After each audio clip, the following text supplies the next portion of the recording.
And welcome back everybody to our mini medical astrology series, and we are going to now be exploring the archetype of Gemini, the third archetype in the zodiac, and it is the first archetype that is related to the element of air.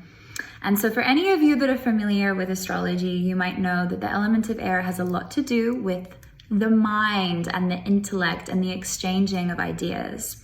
So we've come from Aries, which relates to us entering into this world, to having our first initiating experience of life. And then we came to Taurus, and Taurus teaches us a lot about now relating to the physical world, to our body, to our sensual experience. And then Gemini comes along and is like, now we need to put meaning, we need to put words, we need to put labels to the understanding of our environment. So anybody who has a Gemini dominance in their birth chart, maybe you have your sun in Gemini, your moon, maybe you just have multiple planets there, maybe your ascending is Gemini, or you have it on the cusp of your 6th house. This video is going to apply to you.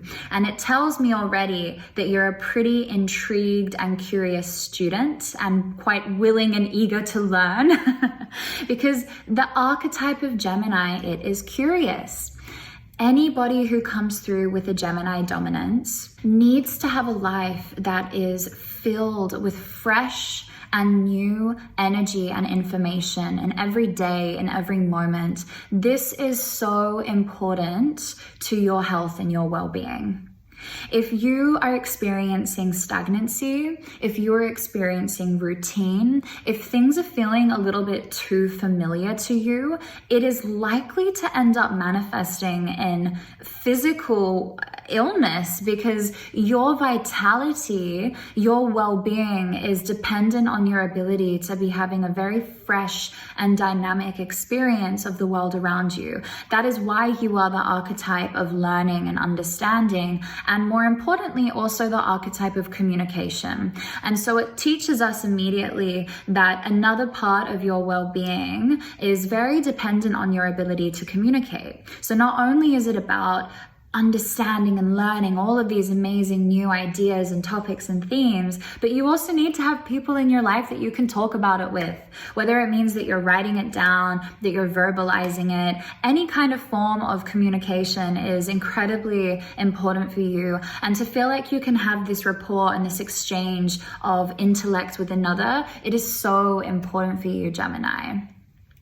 So also though, as you probably heard me speaking about in each of the videos, I want to give you permission to embrace your authenticity. I want to give you permission to embrace your mutability, your changeability, your curiosity in every moment. But it all comes in balance. Our health and our well-being, it is always dependent on balance, right? And with Gemini, when things kind of get out of balance, well, what ends up happening is we start going way too much into the monkey mind. We start completely overthinking and analyzing, and then creating a lot of nervousness and anxiety for the body. So Gemini, being the archetype of communication, actually rules the nervous system, which makes a lot of sense because the nervous system has a lot to do with the way that our internal world is communicating with itself, you know? So it's like sending around all of these messages, right? Gemini also has a lot to do with the lungs, the health of the lungs. So breathing and oxygenating the body and the blood, as well as actually the arms, the hands, and the fingers are all to do with Gemini. That means that certain health ailments that Gemini can be prone to are things such as bronchitis, certain lung problems, as well as, again, really like shooting the nervous system, just like completely overdoing oneself through overthinking and overexerting one's energy mentally and physically, and forgetting to actually tend to the physical needs of the body. So it's really important that Gemini remembers to eat, that they remember to sleep, Yes, it's true, Gemini can also be quite prone to insomnia and struggling to sleep at night.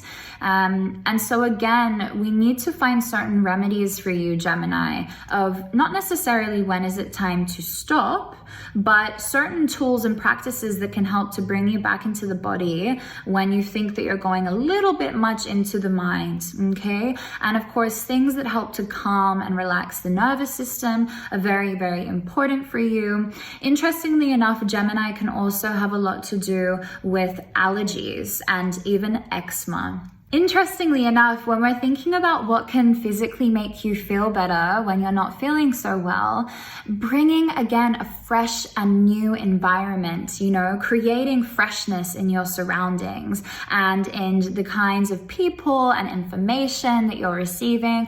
I always like to say that there's something about Gemini wanting to learn and understand, and this might actually help to make you feel better. But again, we don't want to take it to the point where you're getting so caught up in the intellect and this, mind way of understanding things that again, you actually leave and disconnect from your body.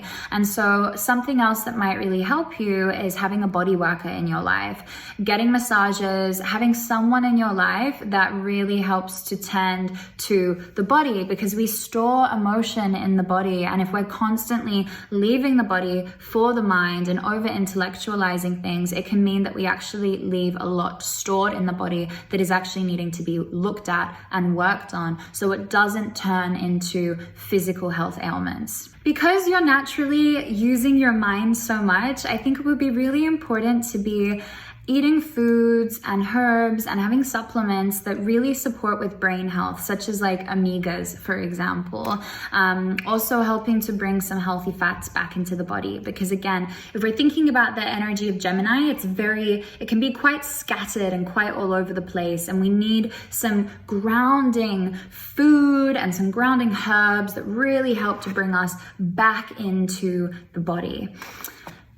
I want to say to you all, Gemini, beautiful people, thank you for being this wonderful reflection of duality, of open-mindedness, of curiosity. So many people in this world get so attached and identified with a certain set of beliefs or a certain truth on things, and you are the people that help to remind us to stay open-minded. You are the people that help to remind us that there is so much more to continue exploring and learning about life. So yes, please remember why you are here and the gifts that you are able to bring us in this world. Thank you so much for watching this video, and the next archetype we're going to be jumping into is beautiful Cancer.